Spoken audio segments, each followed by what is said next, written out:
Hey, folks, welcome to the Redneck Country Podcast. You are on with Real Redneck Todd Millard. And, of course, we've got the almost guy, Real Redneck Bill. Tom, Bill, are you there?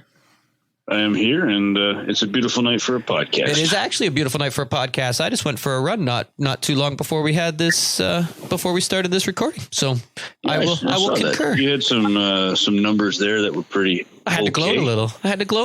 I mean, I don't want to come off arrogant or anything like that, or cocky. Yeah, it's way too early in the podcast for that to come out. That's for sure. Way too early. But yes, but I will confirm it is a beautiful night for a podcast.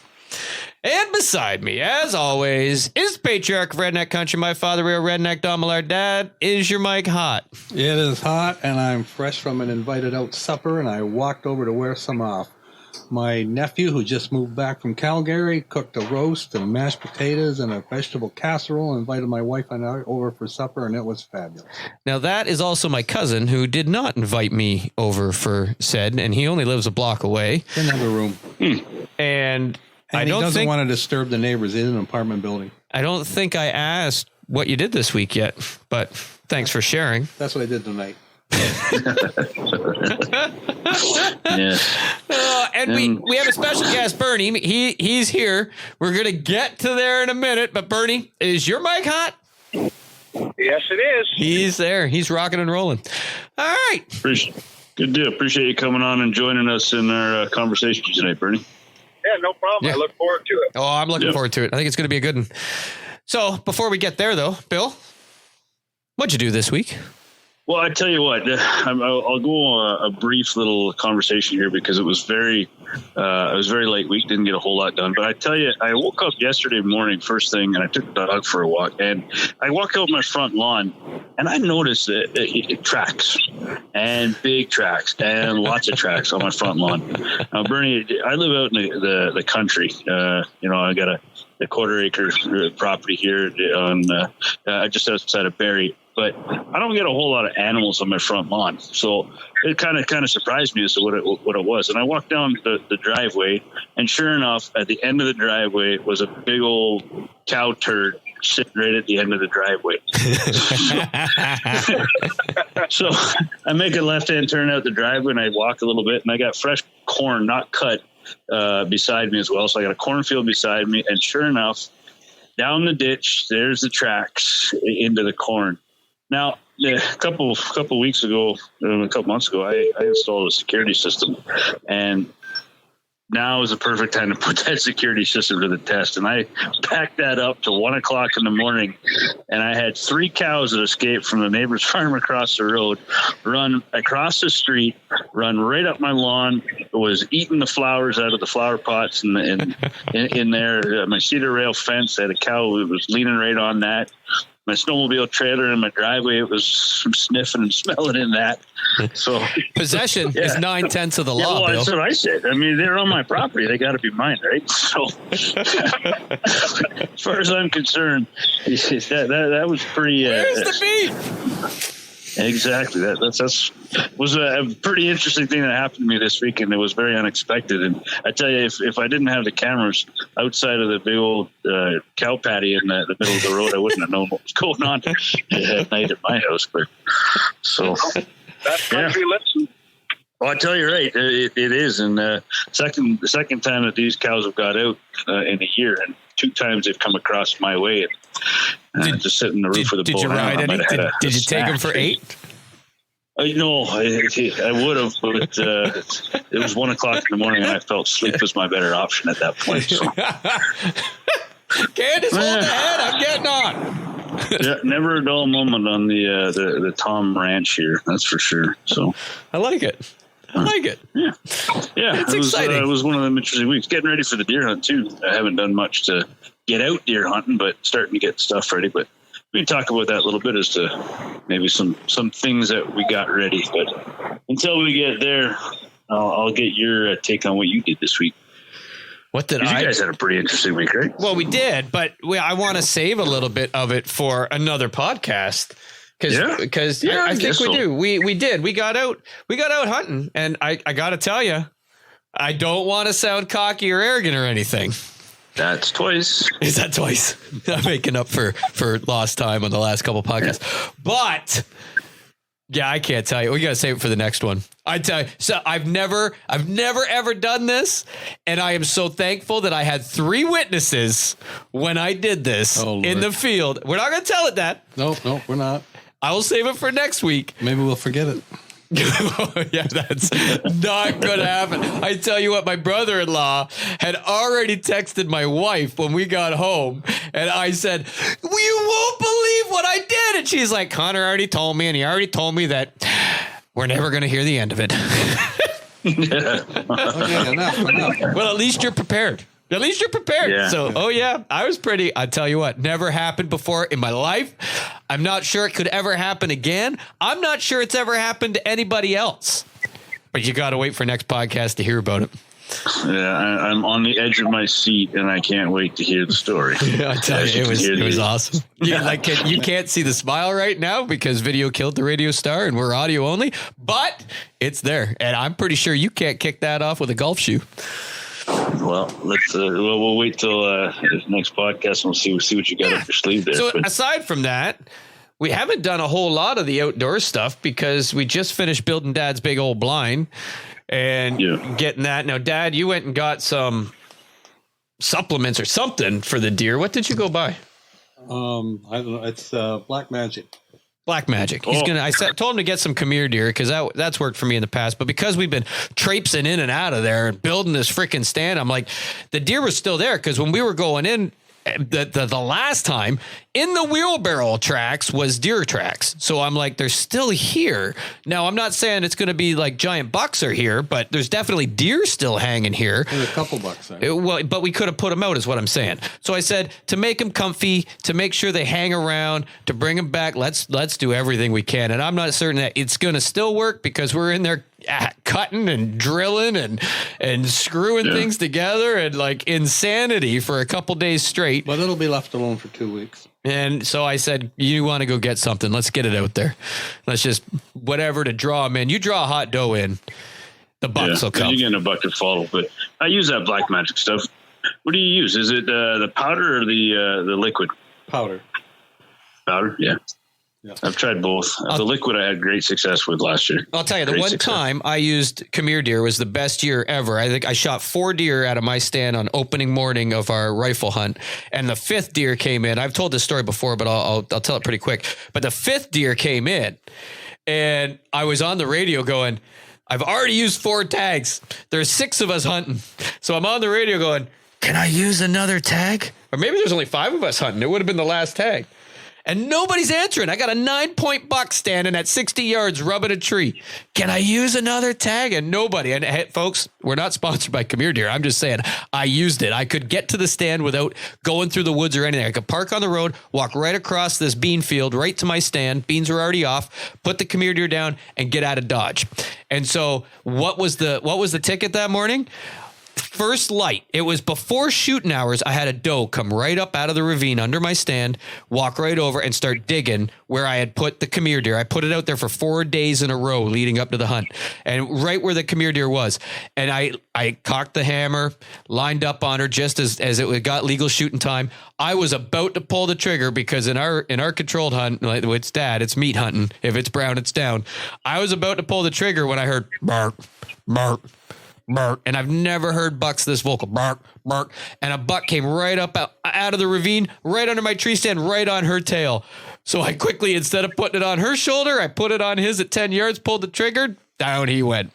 It was not, I just get reloaded. Obviously the doe took off. So you're doing a lot of talking for not done much. He asked me what I did this week. I reminisced. And so then all of a sudden I hear bark, bark as I'm reloading. I can't get the powder and the bullet rammed down my barrel fast enough. Bark, bark, bark. And I'm like, that's another buck. Sure enough, here comes another buck. Right, same plane. Bam, hammered him. Reload, another buck. All right, shot it. Now I'm having troubles getting my gun reload. Like this is the 3rd, 4th shot without cleaning it. So I am now got the ramrod in and I'm pounding it against a tree to seat the bullet down. I'm a little guy. So I'm hammered against the tree I'm in. As I'm doing that, I look over and there's a doe standing on the hill at like 60 yards behind me at the edge of the ravine. So I get the bullet seated, put it on her shoulder, pull the trigger, down she goes. And then I'll be darned if 20 minutes later, a 9-point doesn't walk out. The biggest buck of all morning. And nobody would answer me. Dad come over the radio as he was walking away and says, shoot it. I heard him, but he wasn't hearing me on the radio. I was saying, yeah, take it. Yeah, he wasn't. I'm using air quotes. He wasn't coming over the radio, but nobody else was responding. So I let it walk. So anyway, that was my story. Hey, Bernie, what do you use for deer attractants? Well, I've used a bunch of stuff in the past. I've used the blocks. I've used different, like the Sugar Shack supplement, stuff like that. But an old guy once told me when I had a big buck down, and he looked at it in the back of my truck at a gas station, and we got talking, and he said the best thing he ever used growing up was table salt for the deer.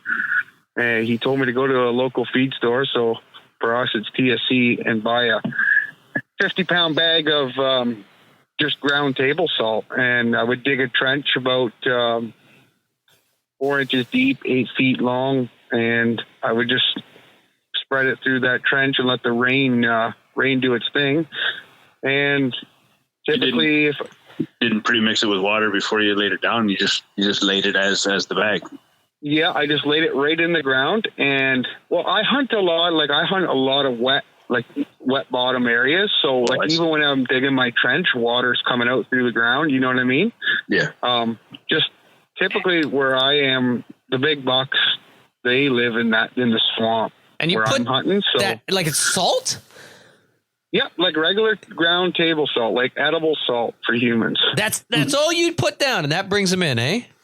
That's all I put down, and typically I try to get it done in March, but it never happens. So it's usually April, beginning of May. I go in and I always try to like get a new spot going. And if I put a bag down in April, and then another bag in August, by mid-October that trench will go from 4 inches deep to about a foot, and they eat it right up.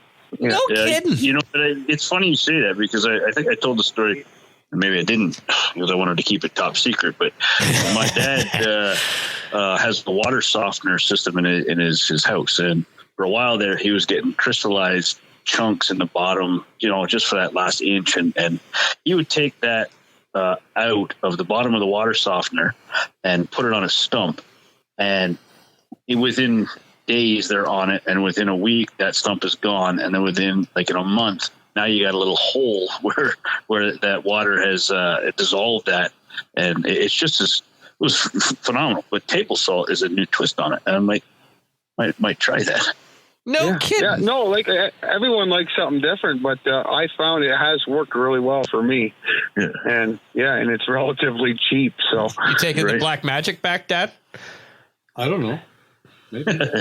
You know, but I tell you that for salts and minerals, I don't have great luck with the powdered minerals attractant like a deer cane or at this time of the year.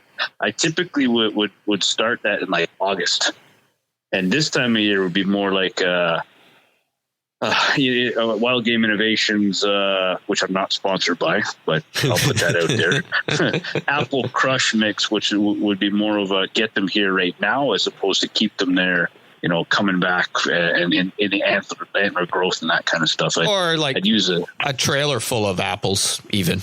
Yeah, there's some of us in the Alliance, the Alliance, not mention any names, that like a different tactic, and it seems to be working for them year over year. If you see a trailer full of apples sitting at a Circle K grabbing a breakfast burrito and a giant 2-liter bottle of pop, you not a Monster Energy drink, you don't ask questions. Yeah.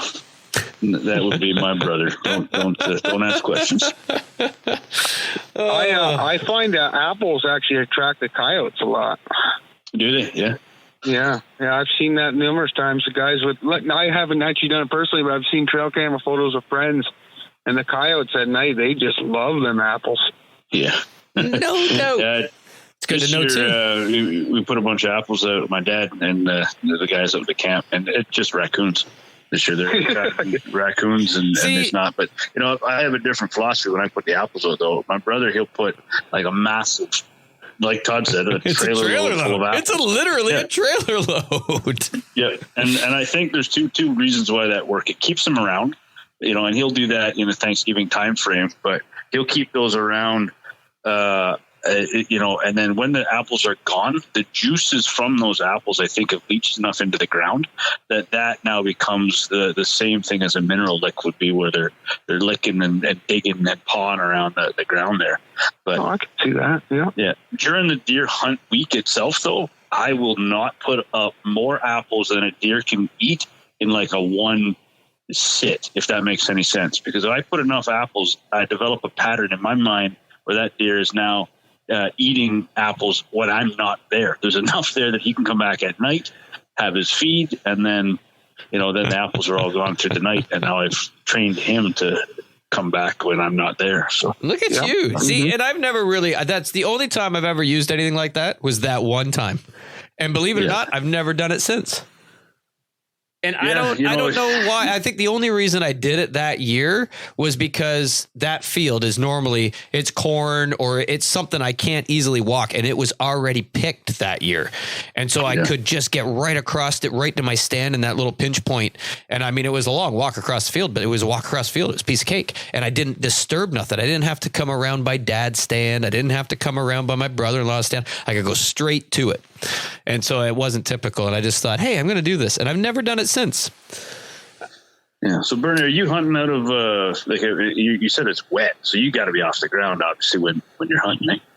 Yeah, like I do have, like, I got food plots too and stuff like that, but I have a couple of spots, and I call them the closets because it's a spot where most people will not hunt, and it's typically overgrown bush that really hard to get a tree stand in. There's the trees that are there. To hang a stand in, your silhouette will be like, they're only 8-inch thick trees, right? So it's kind of hard to get a stand in there. And that's usually in like the river bottoms, how you get like those thorn trees and stuff like that. That's typically where I like to hunt, especially early season, just before the bucks are running. I find I can locate them better in there. It's a long stick because you don't get to see much because it's thicker than you'd want it to be. But I have shot plenty of big bucks doing that. Because you're going right where they live. You're not afraid of bumping them at all before the rut kicks in? Yeah, so this spot I'm in, it's taken me a lot of years to figure out how to get in there without ruining the place. And I've seen a lot of tails running away from me over the years, but yeah, in the last couple of years, I've kind of figured it out where they sleep and what wind to go in on. And if everything stacks up, I will quit work at 2:00 and get in there, because there's not many days that you can do it. But if the weather will allow it, then I'll sneak in there and do it. That's awesome. See, so I'm kind of pumped because we're going to try to make this one like we had a reach out about equipment for a new bow hunter and what they should look into. And we wanted to combine it with an experienced deer hunter so that we catch both sides of this. And that's why you're perfect for this, because we've never even done this, and I've seen it and I've always wanted to try it because it looks so freaking cool. Now, I've talked to you a little bit about it when you came here to pick up your blind, and the money that's invested, maybe I won't try it, but you get up on these little trees, you're using like, what do you want to call it? I always call them like a tree sling, but what's the actual name? They're actually called, like, the company's called Trophy Line Covert Tree Saddles. Tree saddles. And they call it a saddle, but it's not like a horse saddle. It cradles you in the tree. And I bought one last fall off a friend. And it was crap. Like, I didn't like it at all. It took me about 45 minutes to get up the tree. And I was like, this is once you're in there, it's actually not bad. It's very comfortable.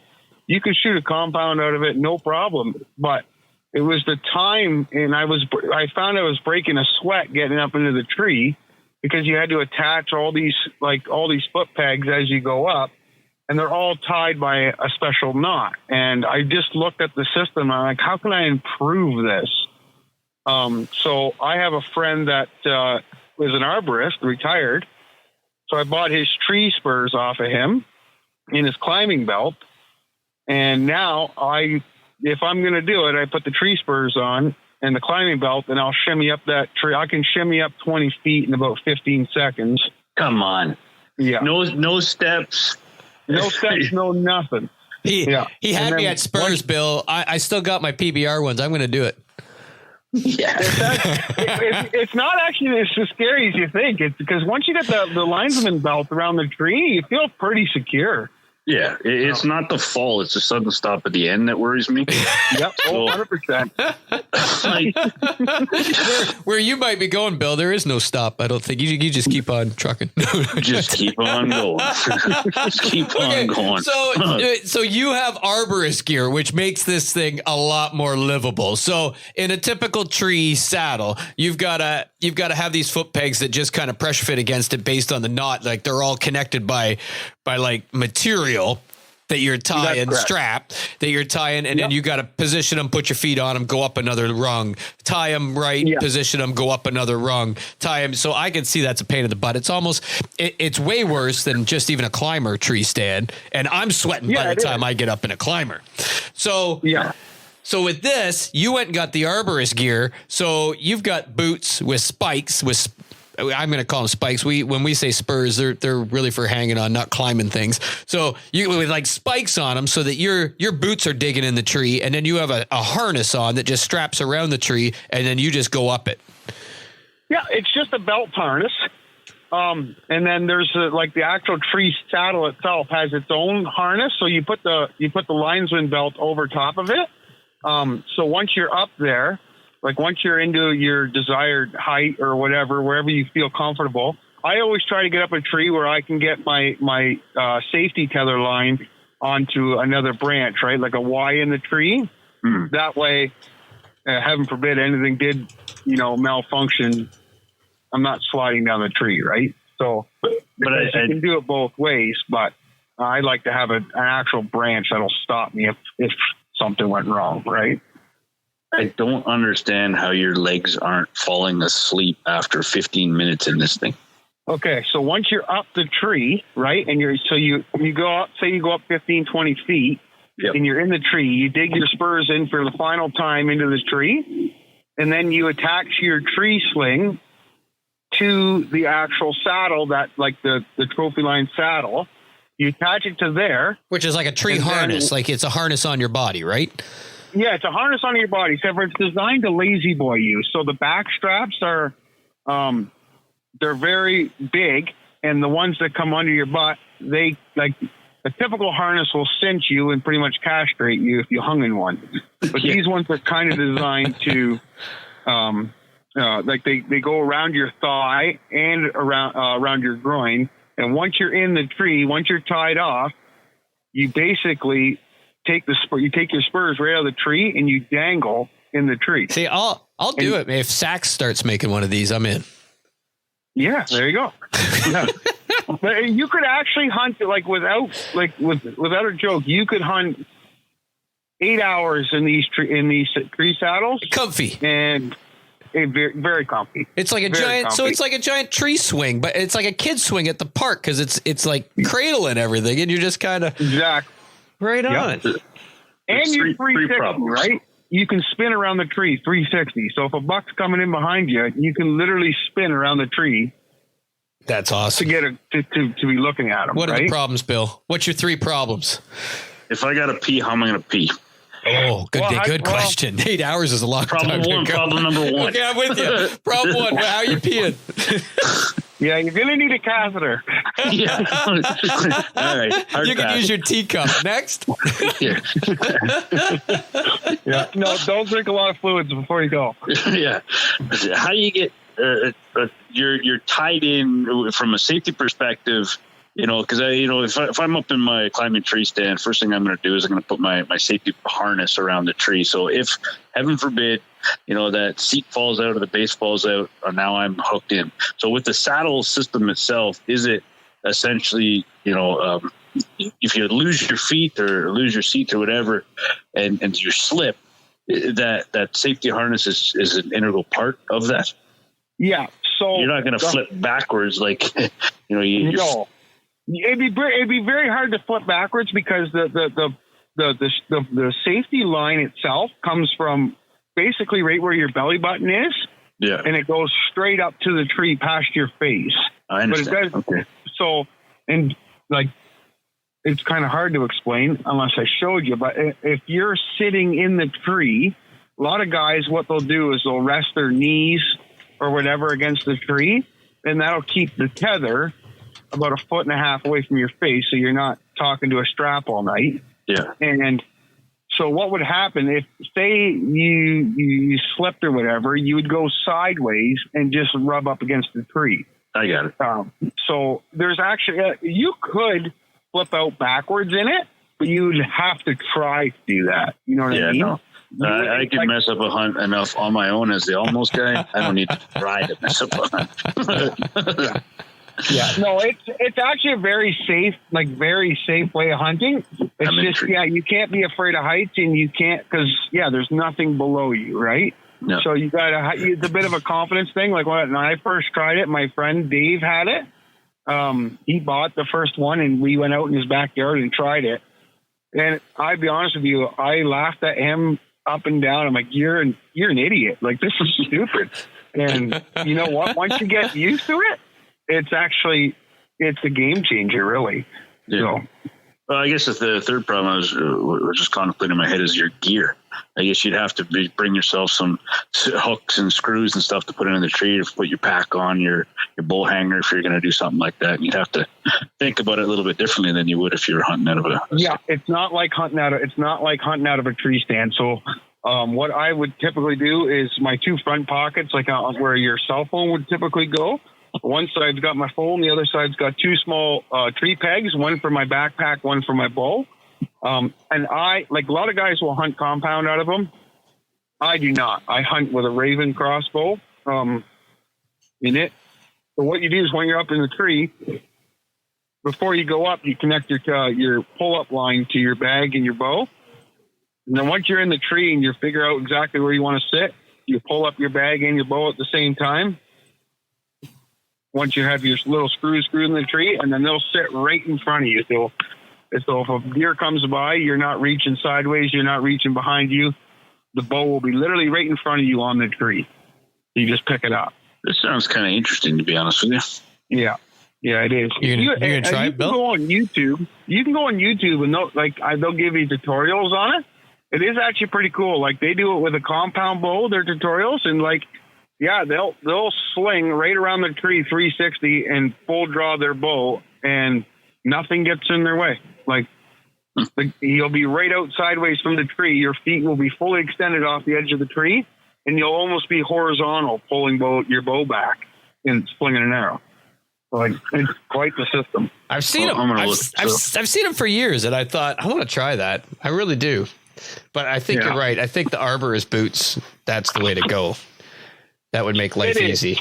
It is, because if you don't do that, I mean, everything that they sell you in this kit is very silent. It's a very silent method, but it's a very time-consuming method. Yeah. And for me, if I want to get up a tree and not sit in the comfort of like a self climb or a summit or something like that, I want to get up there in a relatively half decent time, And I work in construction, so I don't have all the time in the world.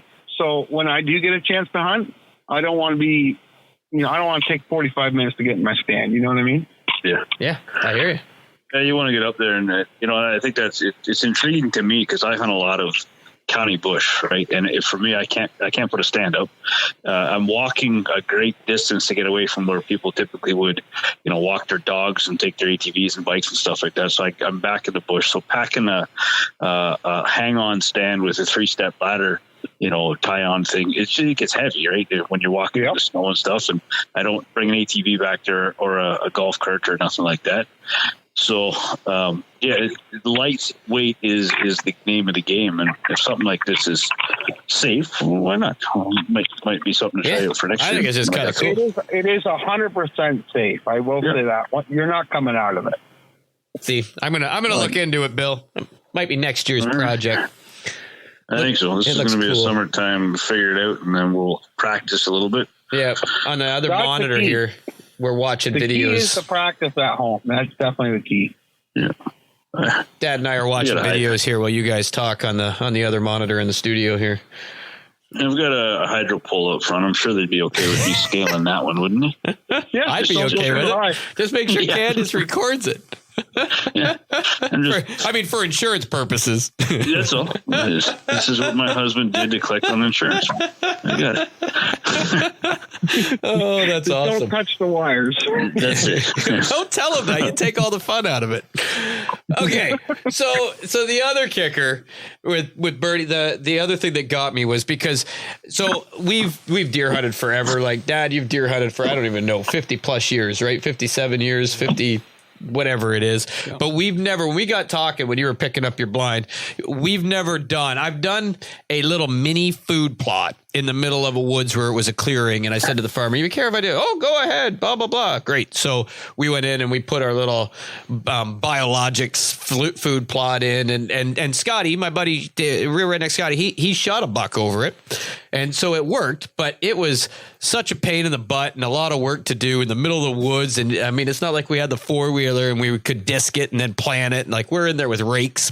But you said that you leased 60 acres so that you could put in a food plot. And then you went and got extra because this blind that you bought, the Booner blind, you needed some place to put it. So then you went and bought like 6 rows of corn off.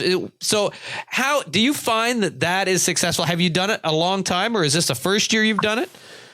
Well, we just hunted it tonight. Actually, this is the first time we hunted it this year. So what happened was a buddy of mine bought 170 acres farms. 70 of it was bush, 60 of it was field, and then the other bit was shop and, lawn. And he has a funny shaped field. And I said to him, I really want to hunt your property. And he said, you know what? You can hunt it. I got sole permission. So I said, great. And I went back there and scouted it, and I was looking at his field, and I'm like, hey, this is a weird size. Like, the shape of the end of this field is probably a bigger pain in the butt to harvest and to plant for them than it would be just to square off the field. So I went back there and I said, Jeremy, can I rent the back 2 acres off of you, and then you just square off your crop? He said, yeah, that's fine. I don't care. He said, I'm subleasing it out anyway. So I talked to the farmer that was going to sublease it. He was okay with it. So he planted corn and then left the back 2 acres, it did like a horseshoe at the back end of the field. It was just a 2-acre horseshoe. And when you got like these great big tractors nowadays with the 20-row planters, it's pretty hard for them to get in there and spin around and come back out. So they squared off the field, and I took over that horseshoe 2-acre plot there. And I grew up milking cows. I know a lot of farmers in the area. So I went and talked to a farmer. I said, what do I got to do? Because this was an old potato farm. He said, well, if it's an old potato farm, he said, the soil will be absolutely just garbage. So he told me to take a soil sample test and bring it to the local co-op. So I did that. And then they told me what fertilizers to use on the ground before I planted it. So I threw that on there. And while the farmer was cultivating his field, I told him, well, you might as well cultivate mine too. So he cultivated it for me. And then I went to a friend of mine, Sammy. He is our local seed dealer. And I told him what I had, what I needed, what my soil was. And he put together a special blend of, clovers, ryegrass, both red and white, and some chickpea, stuff like that. And I borrowed my other farmer's friend's gator with a seeder on it, and we just broadcast seeded it. Holy crap. That's the way to do it right there. Yeah, it seems to be. Yeah. And it was literally, a lot of it was like who you know and who's got the gear to do it, because like a poor man's plot does work, but it's really hard to do it. But luckily I know a lot of people in the farming industry, so they kind of, helped me do it. They helped you out a lot. Yeah. Which is good. Then so once the clover started taking root, I had a really serious problem with weeds. And I thought we were going to lose it. Like the first time we went back there, it was chest high. Like the whole field was chest high with weeds. And if you dug down to the bottom, you could see clover, but the weeds had just taken over. And I thought, well, there goes a whole bunch of time and money wasted. And the farmer's like, well, you should have cut it like a month earlier. But he said, go in there and cut it and leave it. So I went in there and I borrowed my the guy that lives there, Jeremy, the owner of the property. He runs a snowplow company in the winter. So he has a couple of compact tractors there with like rotary mowers on them. So I borrowed that, went back there. I trimmed it all down to 6 inches, and then I left it. But I put up my cell camera just to, monitor it. And as soon as it got back up to knee high, I would go back there again. And every time I would just give them $50 or whatever to rent this tractor. I'd go back there and cut it. And by the beginning of August, it was starting to look more like a hayfield. And by the end of September, it's like there isn't a weed in sight. And it's just clovers, ryegrass, and now end of August we planted sugar beets and turnips, and they're all coming in, and the deer are just in there like crazy. I was gonna say, so are you getting a bunch of deer? Yeah, so we're actually really excited, but we're on the downhill now because. Like when we were ready to leave for moose hunting in middle of September, we had 12 bucks that were between 125 and 150 coming through there constantly. That might make it worth daily. it. Unbelievable. Yeah. So we were all jacked up. I was like, yep, I'm not going to be able to do this. I'm tuning out. I'm not even listening anymore. You keep talking because this is out. Then you mentioned $12 in the 125 to 150 range. All of a sudden, I'm thinking of who I know with a tractor. Carry on. Yeah. No, it was like I said, we were all jacked up and we went moose hunting. We came home and the first thing when we got back into service, we just couldn't wait to get let the spy point pictures start coming through our phones again. And it's literally died right off. We got 2 shooter bucks that are making an appearance every 4 to 5 days, but the ones that we had consistently, they're gone. Like we I don't know if obviously it's time of year, right? Some bucks get pushed out, but okay, yeah, we are. So you still got 2 though. Down. Yeah, we got 2, and we hunted it tonight, and a one we've never seen before showed up. He was an 8-point, we guessed around 130. I was hunting one concession over, and my friend who helped me do this whole thing together, and he was hunting the booner blind, and he was just snapping me pictures all night. I think he had 9 bucks in there, but they're all like just youngins, eh? And the 130 came through just before dark, but so stay true to form. To stay true to form on the redneck country side of things, we're not about the inches. We have to stick with the patriarch's theory here. So it was 8 points. So how many points was one of the biggest bucks you had in there? 10? Did you have a 10? Did you have a 12? We had a 13 pointer. So we had a 12 pointer with a sticker on it. Right? Yeah. And right? we nicknamed him Sawtooth because every single time is the exact same size. And from the cameras, we each time's probably 9 to 10 inches. So he's just an absolute beast of a buck. And he's not hanging around anymore though, eh? No, he's the one that hangs around, but I think he's a little smarter than we're anticipating. You wait. That sucker's going to slip up when the weather starts to change here. We just got from Sunday till today, it started to get down into single digits overnight. Yep. And that to me is ultimate switch for deer hunting changes. And if I don't know what you guys have got for temperature down there, but it's time. It's time to be in the woods and to start seeing things moving around, getting silly. Yeah. Yeah. No, we weren't even planning on hunting tonight. We both work in construction, and this morning both of our cameras were going off, and I said to him, "You know what this means, right?" He said, "Yeah, I'll see you at 4:00. Yeah. So we cut out of work early and we went hunting because it was just one of them days. Everything was moving. Yeah. That's awesome. Why it takes so long for roads to get done. As hunting season comes around, and what are you working on this construction? It's been down for 3 months. Well, deer season ends pretty soon. It'll come back. Don't you worry. Yeah. Oh, that's awesome. Yeah, that's good. we've done a bunch of plots, and it's like all different areas, and it's been a real trial and error.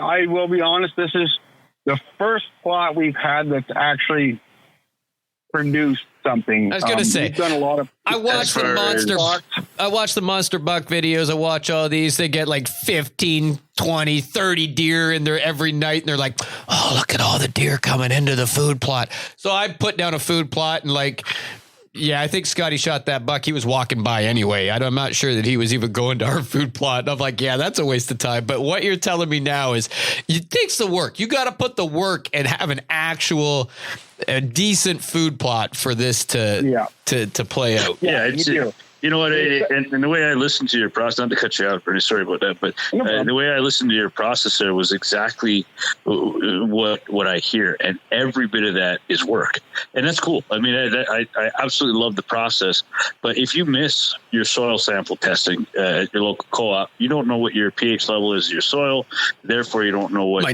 you're planting. And you got to add some chemicals or whatever to get it to the right pH, or else you're planting and nothing's happening, and you're just scratching your head wondering why. It's a lot of money and time wasted, right? Yeah, and that's what like from the day we started food plotting, that was the one thing we always skipped, and that was the reason why our food plots never turned out. Yep. Yeah. No, that's a very important process, especially because you don't know what the ground is, and even in the middle of the forest. You think, well, it's untouched ground, so it should be pretty good, but it's crazy, like what it takes to grow a proper crop. Yeah, it's a science, eh? Yeah, we had that problem. We talked about it. We tried to do food plots in the middle of a bush, but there's a reason why they don't grow cornfields in the middle of the bush. There's a little bit more work that's involved in just throwing some seed down and hoping that it rains at the right time. Local teenagers had no problems growing their crop in the middle of the woods. I don't know why our food plots wouldn't work. Yeah, they put more work into it than you. That's right. They're more vested. But that's good. I'm anxious to see some pictures online of that one 13-point sucker coming in there with. Yeah, I can send the picture over. It's a true giant. Yeah. And it's me and my friend Gerald. We're doing this together, and we film a lot of our hunts. And so when I picked up this property, I needed it's always more fun, and it's a lot easier workload if you have a friend to do it with. Absolutely. And so, we take turns hunting that blind or filming each other. And every night we've gone 3 times, but the 2 times before that was basically just to go sit there and watch and, get a feel for the new blind and what we can do different. And it's been funny because now he went out tonight and he could have shot that 130, but it was just a little too small for him. But he said it's hard to hunt it because now he knows he has to wait till I hunt it till he gets another crack at it. So it's actually quite funny. Every time you hunt it, it's like, oh, I hope he shows up because with my luck, he's going to show up when Gerald's here. So, well, that's morals and values right there. He's not going to go in and hunt it underneath you. That's what we talked about on our last podcast. That's last week's podcast. Yeah, where we had that conversation about not going behind somebody, and it's not worth it for a deer to ruin a friendship or something over. But no, that's good that you can do together. We're both self-taught hunters. Our parents, none of our relatives hunt. Me and him have been into hunting. We went to grade school together, and all we did was talk about hunting. And when we were kids, we used to make big toy guns, and we'd go sit in the bush and just wait for deer to pretend shoot at them. Like, it's been our passion since we were kids, and there's not very many things that could separate us with that, because that's awesome. That's key. Now you've grown together, and it's kind of interesting that you don't come from a hunting family, but you picked it up as a passion, something that you wanted to do. That's pretty neat. That's pretty wicked. Yeah, I know. My family's fishermen. Like, they're all fishermen, like hardcore. Yeah. And I picked up. I don't know. I think for me it was actually guns as a kid really intrigued me, and with guns comes hunting, right? So. Just playing with guns as a kid. My dad always had a 22, and I used to beg him every Saturday to let's go target shooting. And, from that, it just stemmed into Like my neighbors call my wife a weekend widow because from September till Christmas, I'm in the woods. Yep. You moose hunted this year too? Yeah, we went up to Nakina, Ontario, which is close to Thunder Bay. Okay. And I shot a 53-inch bull. Second morning we were there. 53. You were the guy that I saw coming down the highway with that rack on either side of his pickup truck. 53 inches. I think everybody's seen that coming down the highway. Yeah, no, I did have it. It was in the back of the truck, and his antlers touched both sides of the box. I'm not kidding you. I was driving to work one morning, and there was a blue pickup truck going down the highway, and this rack was hanging out of the pickup truck, and all I could think was, "Don't crash my car!" Looking at this rack go past. It was amazing. So congratulations on that one. Yeah, 53 inches is a big animal. That's nice. You got a story for that one that you want to share? Well, actually, it's a crazy story. So we did a fly-in moose trip, and none of us have ever done that before. So we booked this trip through a guy that was local here. He owns an outpost out there, and he hires an air service to fly us in. So we don't know where we're going, what we're doing. We just know that's going to be our camp for the week. So we get there, and we unpack our stuff, get in the boats, and we go. He says there's a river. That's where you got to hunt. You can only hunt the left side of the river because the right side's a different WMU. So no problem. And we boated down this river, and we seen tracks galore, but they were all really old tracks. And it was warm out. So we were kind of discouraged. So we hunted the first day we were there. We hunted that evening, and we called, and it wasn't a like. How did the call go? Nothing was going. Pardon me? How did the call go? Like how the moose call go? Yeah. Whenever Bill mentions that he called something, I always have to ask. I got to hear the call. Like how I'm serious. How did the call go? Well, you clench both your hands together as if you're yelling for somebody, and you let out a big old. And that, Bill, is what I was looking for. See, yeah, well, that's how you do it. Yeah, I appreciate you coming on, Bernie, to be able to take that stress and frustration off my shoulders. So, the tough life you got, Bill. Yeah, carry on with the better part of your story. Bill, I tell you what, we might have a new ringtone. Yeah, we can market this. That's good. Yeah. So, anyways, we get back to the cabin that night, and we're sitting around, and we hunt with a couple of religious people. And they don't hunt on Sundays. So those guys just hung out at the cabin Sunday morning, and we kind of made breakfast and, hung out. And I said, you know what, guys? I'm going down the river. And he's like, well, a couple of guys are like, yeah, it gets shallow down there. Hey, just be careful. I'm like, yeah. I said, who's coming with me? And my one religious friend said, yeah, I'll go with you. He said, I'll bring the camera.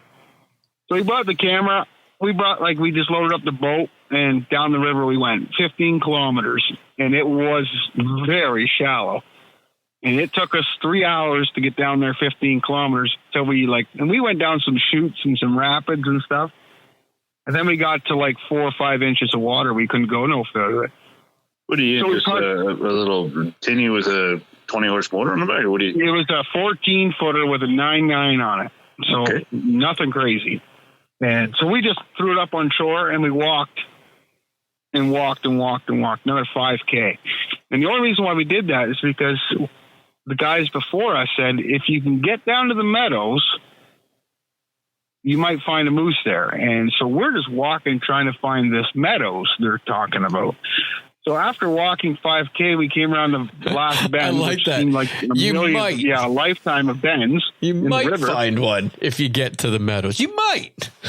Yeah, that's what it felt like. Like, are they pulling our leg? Like, are they just sending us on a wild goose chase? This guy's driving us nuts in camp. Let's tell him there's moose down at the meadows. Yeah. So we actually do find the meadows, and we get there. We're looking for tracks, and there's nothing. Absolutely nothing fresh. And we're standing there. I'm like, all right, I'm like, hold on, wait a second. I look down the river, and it looks like there's a creek or a side river coming into this main river. And the main river is probably about 300 yards wide, but very shallow. So I'm like, let's walk up to that creek there. He's like, well, that's another kilometer. I'm like, well, we've come this far. Let's go another kilometer. So he's like, all right, whatever, let's do it. So we walked up to this creek that we thought, and turns out it wasn't a creek. It was just like an inlet off the river where nothing grows. And we're standing there kind of bummed out, actually really bummed out. We both got a sweat going. And I got a 50-pound pack on with my bow strapped to it. And I'm like, all right, let's get out of here. He's like, well, you might as well make one call. So I'm like, all right, whatever. I make a call. And how'd that go again? Like, don't entertain. Okay, I won't do it. So I make a call, and about 10 seconds later, we hear a stick crack about 100 yards away. And I looked at my friend, and he looked back. And I'm like, did you hear that? He's like, yeah, I heard that. So I called again, just nice and short. And then we heard the bull grunt, and it was close, like really close. So we dove into a cedar tree, and I'm laying on my stomach in the ground, but my bow strapped to my back, and I'm leaning over. I'm like, hey, get my bow off my back. So he's unstrapping my bow, and I'm digging in my pack to get an arrow out. And by the time I got my arrow out and my bow in my hands, I put the arrow into the crossbow. I look up, and he's standing broadside 35 yards away from me. Oh, he came on that quick. He came, yeah. He must have been bedded down like 100 yards away from us, and we woke him up or whatever he was doing. He wasn't far away. And yeah, I double lunged him, and he ran about 100 yards, but and right in the middle of the river, he just died right in the middle. And we watched him go down. It took about 3 or 4 minutes. It was actually a really cool thing to watch. An animal that size go down. It's really cool. They make no noise. They don't even know they're actually dying. He was staring at us the whole time until his legs gave away. And once he went down, I'm like, oh, well, let's go get him. We didn't realize how tall moose are, because when he was standing in the river, it looked like he was standing in a foot of water. He was standing in like 5 feet of water. I had to go swim to go get him. So I went down to my gitch, and the water up there is like, it's cold. It's really cold. I wasn't entering no contest when I got out. I swam, grabbed him, and I pulled him to shore. And we were 3 hours from camp, and it was like 4:30, and it gets dark at 7. So we gutted him as fast as we could, and then pulled him back into the water to let him sit there overnight. And we, let the cold water go in the cavity or keep him longer. And we went back to camp, and it took us forever to get up this river, because going down is a lot faster than going up. And we got back about 45 minutes after dark. And the guys at camp were like, well, we were figuring on just coming to look for you in the morning, because we weren't making it down there. Anyways, I took the heart with me. I cut the heart out of it, and I brought it with me, but it was so dark they couldn't see what I was holding. And when we got back to camp, I asked the one guy to hold on to what I was carrying for a second. He was carrying it. He carried it all the way to the cabin before he realized it was the heart of a moose. Yeah, and just like that, the moose hunt was over, and it was a fishing trip. So, well, then the work begins. I bet you. So, just as a side note, there, when you got back to it in the morning, no animals got to it. I was going to say, I'd be worried on wolves or coyotes or. We dragged the guts of it up onto shore to try to entice. If something, I left my jacket and my pack on the moose to leave human scent there, right? Yeah. Just to discourage anything from touching it, and we dragged the guts of it up onto shore. So if anything was looking for something to eat, it would be a really easy meal to eat the liver and all that stuff, right? So left a snack for him right there. Yeah. We got back to it, and nothing had touched anything. Oh, good. Right. No problems. How long did it take you? That's a big boost. But how long did it take you to get all the, the butchering and stuff done? Where you were able to bring it back to the camp? Yeah, we got up at 6 a.m, made a breakfast because we figured it was going to be a long day. Went down there. We got down. It took us 3 hours to get down there to the moose, and 4 guys went down. We truly quartered it like a butcher's quarter, plus the head into a boat. We floated a boat down to them, and it took 4 guys 16 hours to get them back to camp. 16 hours. Yeah. Oh, yeah. It took a full day plus some. And that's why I don't go moose hunting. yeah. Yeah, but that's actually half the fun. You drink a lot of beers going up that river once you got them in the boat. That's it. My God. They had to walk. One guy had to drive the boat, right? But the 1,000-pound moose in the boat, he weighs that boat down a lot. So most of the guys had to walk up the river while one guy drove it. And yeah, it took a long time. And like they would walk way faster than I could drive the boat. Mm-hmm.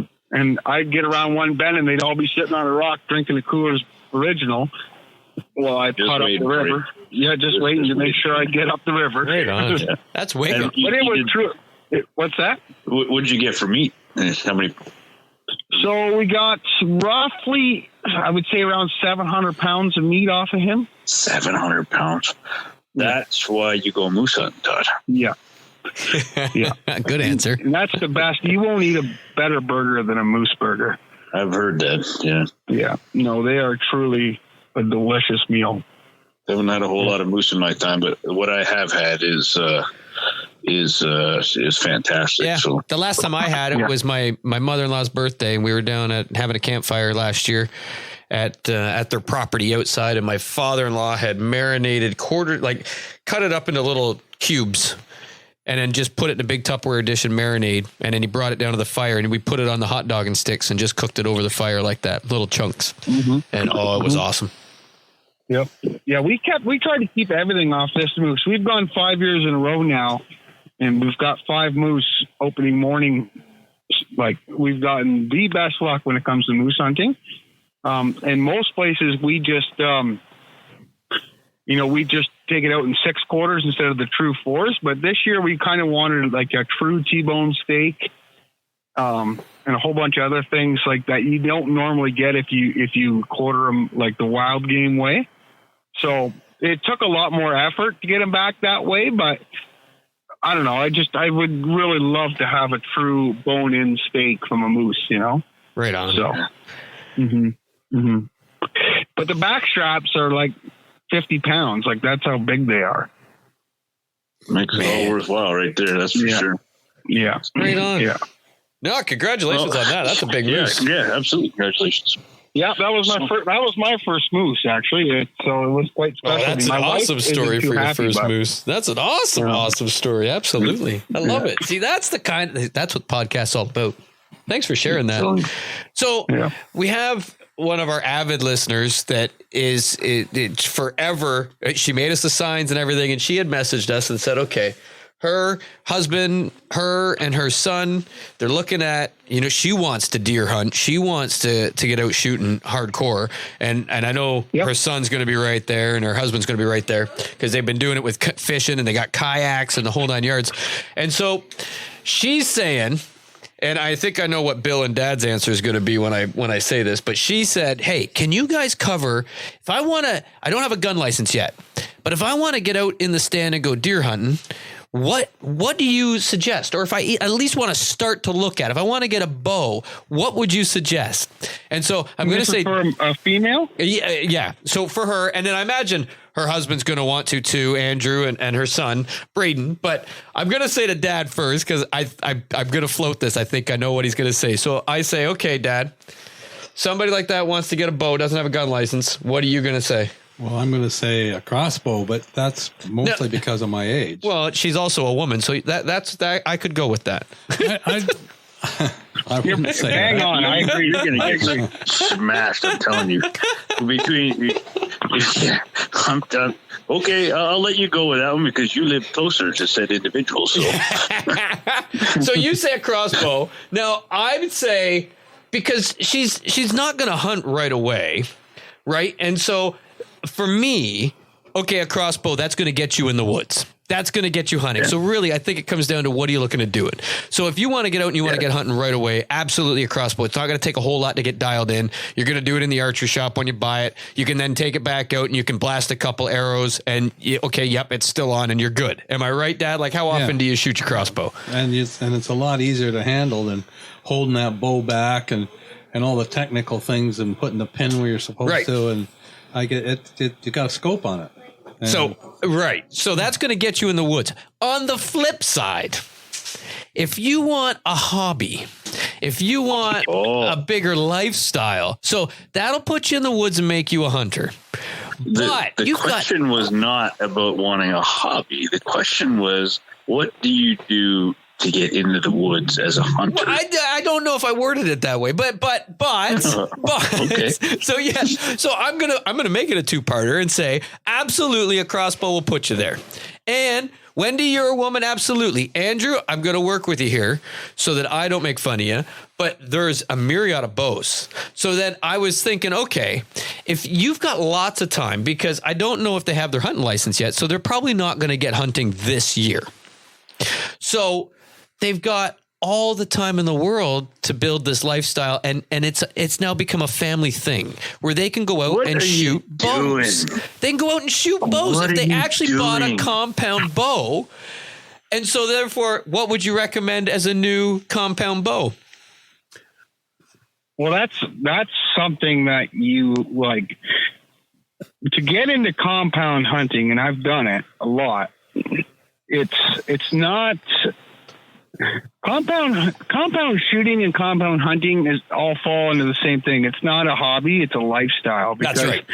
If you don't shoot your compound bow consistently, you will never be consistently accurate. I will 100% agree. And why I'm ashamed to say this. I have not been in the deer hunting woods yet this year because I have not shot my bow enough to even want to go in the deer hunting woods. If you had a crossbow, you would have already been in the woods there.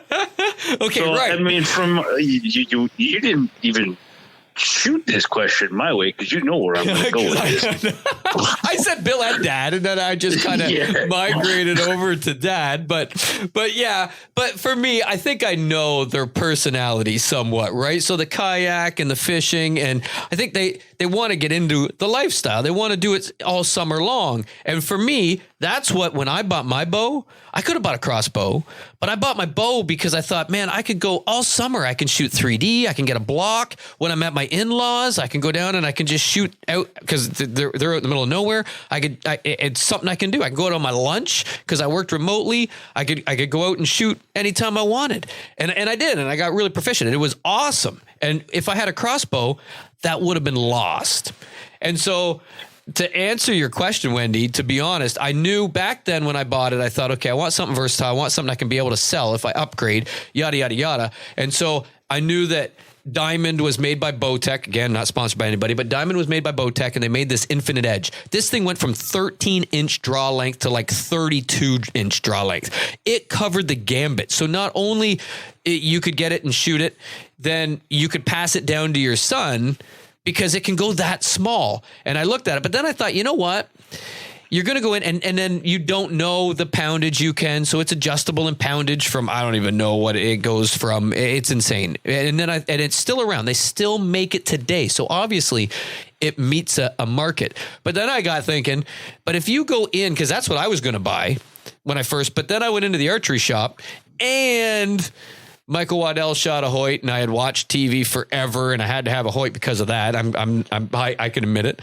So when I went into the archery shop, they took the time to go, okay, well, you can buy that one, and it's completely adjustable, but you're going to get it and never adjust it. So why don't we fit you with one, and then you can pick whatever bow you want off the shelf, and it doesn't matter what brand it is, because it's going to be fit for you. So really, the best advice I give is figure out if you want to just get in the woods and hunt, or if you want the lifestyle of doing something and practicing it and getting proficient with it and having a passion for it, and then just go into an archery shop and they will fit you. right? And they're going to help you with what arrows you need at that point. And like, I've got specific arrows I use, but they're not going to be the same. I'm having a hard time biting my tongue here. Well, so you can cut me off at any time, but that's what I didn't want to respond to her just personally back. I thought we'll bring it up. She mentioned it on one of our Facebook posts or something. It was like, hey, this, and I'm like, or messaged it or something, and I'm like, that's a good topic, so we'll bring it up. Yeah. So that's my 2 cents. Bill, I'll give you the floor. I'll give you the floor. I'm going to give you a counter argument to this one here. I started off my bow hunting career, and I'm not going to go into too much detail with compound. Started off with a compound bow when I had a lot of time. I was in high school. I didn't have a wife, kids, family, job obligations whatsoever. I was able to go out to a field and shoot, 3-4 times a week if I wanted to. Then I changed from a golden eagle with aluminum arrows, and I went to a Hoyt Vectrix, carbon arrows and all that stuff. My wife, she's got a PSC. She's got a compound bow. Wait. She still shoots that today? Oh yeah. Yeah, I was just asking. She's got a PSC Stinger, and she shoots it better than you shoot yours. I promise you. I'll give you that one because I haven't shot mine in forever. But she also drinks coffee. So, but anyway, carry on. And, all right. So, but I've got 2 kids that are at hunting age now, and I bought 2 Excalibur Micro, one 355 and one 380, for the simple reason that I don't have a ton of time to practice like I used to. I've got an archery shop right around the corner from my house here. I can have 3D archery all the time. I have the best of intentions to go out and shoot all the time. I've got a 50-yard archery range in my backyard. I've got that much space there, but I just don't find the time to be able to hunt or to practice that I could be good enough to go out to the woods and feel like I can shoot a deer. I've shot deer with my compound, no problem. But for me, for my family situation, for just getting my kids into it, the kids couldn't pull enough weight back with a compound to be able to hunt ethically, or by the law, but for that matter. So the compound or the bow was not an option for them. If I was going to have them shoot 3D archery or target practice in the backyard, I did buy them compound bows. But to get into hunting, I needed to go to the crossbow and give them that option to be able to practice a little bit in the backyard and feel comfortable by putting the crosshairs on the animal. 1, I'm going to do the animal justice by making sure that it's a clean, ethical kill, and 2, give the kids the confidence that they're comfortable to make that ethical shot when they're in the woods. So, yeah, there's said, 2 sides Bill. of it. No, that's well said. And I got a couple takeaways that you just said. Women, children, and the elderly, you recommend a crossbow, which we agree. We're on the same page. Don, smack him. Just give him a quick cuff upside the head. Maybe you'll reset him. I'm not sure. Well, what he just said is that the arrogant use these compound bows. And what I took from that long speech he gave, I'll tell you what I heard was that... you heard something? I'm impressed. Yes, I heard him say that I don't want to sound arrogant or cocky, blah, blah, blah, yada, yada, yada, and there you have it. My wife actually looked down through the rugs and said, "You sound like an arrogant beep." So I'm trying to get my point across here. Lead Bill in. There is nothing better than bringing new people on, and the end of it, it's what do you want to get out of it? And for Wendy, by the sounds of it, a simple fact is she wants to get in the woods. And if it's the quickest way to get her in the woods to be able to provide her the most comfort with the time that she has, I don't know what time she has. Maybe she has the time to develop the lifestyle and a shooting style and get proficient with a compound bow. But if she doesn't, and she wants to partake in the hunting world, and all 3 members of her family can shoot 1 bow as opposed to having to buy 3 bows for the family, a crossbow would be my recommendation.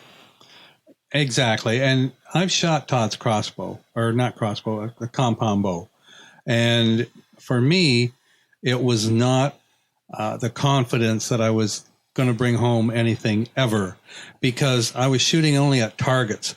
And I finally got to the point where, okay, if I do this and I do that, and that's right, yep, that's correct. And I've got this thumb at my corner of my mouth, and I've got this bead in the right place, and yep, that thought, and then whoa, I hit the bullseye, son of a gun, eh? And that was standing comfortable and perfect. Well, I can't go through all of that. The deer doesn't going to be that much time. That's why you got to do it a lot, so it becomes second nature. Exactly, and I don't, Yep. and so I couldn't see myself in a tree or in a stand and making sure I do all that, and then still have the deer standing there when I was ready to shoot, or when I'm leaning this way or leaning that way, or it's a little bit behind me, or I wasn't going to be able to apply all that. But I'd shot a gun or a rifle and a shotgun all my life. And so to put up the crossbow, look through the scope with the crosshairs, I could rest it anywhere. I could lean anywhere as long as those crosshairs were where they were supposed to be. And now I could bow hunt. Let me tell you a quick story on that. So when we took Dad over to get his crossbow, we're in the archery shop and they have a little range beside it. It's 20 yards. And the guy's in there sighting it in with him. And Dad, okay, does that look good? Yep. Okay. Everything. Doom. They keep shooting it. Move it over. So like, okay, we think we got it. We think we're there. So take your shot and this will be it. So Dad loads the bolt, takes the shot, boom. Dead center of the bullseye, 20 yards crossbow, right? Like, come on. My grandmother with no hands could pull that off. So anyway, so blindfolded and with her one leg tied up. So I mean, he he blasts it. So the guy says, okay, load it up, take another one. And Dad's going, okay, but wait a minute. I just bought these arrows. Shouldn't you get that arrow out of there? And the guy laughs. The kid laughs and he says, look, we call that a Robin Hood. And if you Robin Hood that, I'll give you a free half dozen. That's like, all right, whatever. Boom. I'll be darned if he doesn't Robin Hood it. There's a free half dozen arrows. It went right down the middle and never went one side or the other. I split that sucker like a banana and stuck right into it. And that arrow, this banana, is hanging up on my shed right now. Like his first time buying a crossbow ever, he does it. And the kid's got to give himself a dozen and probably had to pay for it out of his own pocket. That's it. So what do you think of the logic, Bernie? What do you think of the logic between the compound and the crossbow there? I just to make it short and sweet, I mimic everything you said. You mean me, right? Yeah, exactly. No. Yeah, well, I think you need to work. I think you need to work on your moose call. Oh, settle down. For me, like, I'll be honest with you, deer hunting is my passion. I live for it, and I shoot a crossbow. And it's not because I'm scared of a compound. It's time, and I know that if I give myself enough time, I can be very confident with the compound in the bush. But to get out in the woods, to work, to run a business, come home, make sure everything's good on the home front, and then get out in the woods eats up a lot of your time. And for me to come home and grab my crossbow and go in the bush and feel confident, to me, that's everything, because I would never want to put an arrow into a deer that I wasn't confident I could kill it, right? That's the key right there. That's what I said. I would never have the time to get that good where I could just get up and do that every time.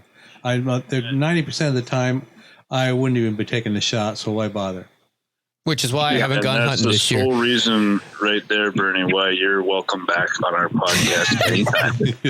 when you can agree with the almost guy, you're welcome back. When we can have like an overwhelming majority against Todd, you're welcome back. Well, and I'm willing to say you're all right, because I haven't hunted this year because I haven't had time to shoot my bow. And if I had a crossbow, I'd be there. Yeah, that's what I tried to tell you weeks ago. But yeah, sorry. But I've shot a compound forever. Though, I'm not sponsored by anybody, but if you can afford it, buy a Raven crossbow, because they are absolutely out of this world. Why would you say a Raven over an Excalibur? Well, a Raven crossbow, when it's fully cocked, is 7 inches cam to cam. So that's tight. It literally fits in my backpack cocked. It's incredible, and they're like, you know, the Excalibur Micro. You've seen one of them? So he's got 2 of them. It's half the size of that, and it shoots 450 feet per second. The new one shoots 500. I just went on their site. Yeah. Yeah. And I Robin Hood a Raven crossbow. I Robin Hood at 50 yards. They're incredible. It's a pretty neat looking machine. And I've shot 10-point crossbows my whole life. And 2 days before I was going to go moose hunting this year, my limbs blew apart on me. Oh. And yeah, I don't know what went wrong. Still to this day can't figure it out. But they couldn't fix it, so I had no option. So I went out and bought a Raven crossbow. I put about a dozen arrows through it and went hunting with it. And the first day I had it hunting, I shot a bull moose with it. But like, the thing's incredible. I can shoot 4-inch groupings at 100 yards with it. My gosh. Yeah, that's it. I mean, then you got confidence in your equipment too. So yeah, it's all about it. I mean, we're getting kind of close on time here. I don't want to go too late, but we're going to have another discussion on this, Todd, to talk about some, we talked about compound and crossbow, cool, but we should also talk maybe a little bit about what you got in your pack as a new hunter and what gizmos and gadgets to. Yeah, we did it last year. There's new stuff too yet, right? So we can knock that. We can do some of that for Wendy too, or whoever is listening that might want to get into it. So yeah, no, I agree, because you know what? We're a dying breed. So the more people that take an interest in it, the happier I am, because with strength in numbers, right? And the less people into it, the more they can take away from us. So that's the way I look at it. 100%. Which was the purpose for the podcast. Right on. Well, we appreciate your time, Bernie. Really do. It's been a pleasure having you on, Bernie. It's been really interesting. Yeah, no, it's been a great time. I enjoyed this a lot. So did I. I want to get to know more about Todd's friends and Todd, because obviously Todd's not the captain I thought he was. we don't ever have titles here. Mutinies can happen in the blink of an eye. That's it. Got to be on your game. Look at Bernie. You've opened a door that you can't close now, Bernie, just to let you know. I got big shoulders. If you can dish it, you better be able to take it. It's game on. I like it. Yep, game on. Let's do it. That's awesome. I want to hear more about your exploit with the Booner blind, too. You didn't even get to that. Yeah. What your application to the Booner. We got to have you back and hear that. Yeah, maybe you two can compare. I'm totally game for it. Whenever you want to have me back, just have Todd shoot me a message, and I'll come back on. Might do it a couple weeks after the control, and Dad can tell the story how he fell out, and you can tell maybe the story how you shot one. Yeah, well, I'm actually not in the controlled hunt this year. I'm on the filming crew this year, so. Oh, right. I forgot to apply for it this year. I thought I did it, and I didn't. Yeah, so I'm running the camera the whole controlled hunt. Oh, good. Well, that'll just make it sweeter when you get one with the crossbow earlier in there. Yeah, no, I agree. Well, best of luck to you and your group. That's it. Yeah, you too, guys. Yep. Appreciate your time. Thanks, Bernie. Take care. No problem. Have a good night, everybody. Yeah, you guys. And that'll do it for this week, folks. For the Redneck Country Podcast, I'm Bill, the Almost Guy Tom. And I'm Todd. Thanks for listening. And folks, if you want to be part of the podcast, or you want to give us some feedback, or really contact us about anything, feel free to email us at podcast@theredneckcountry.com. Again, that's podcast@theredneckcountry.com. Thanks for listening. Talk to you again next week.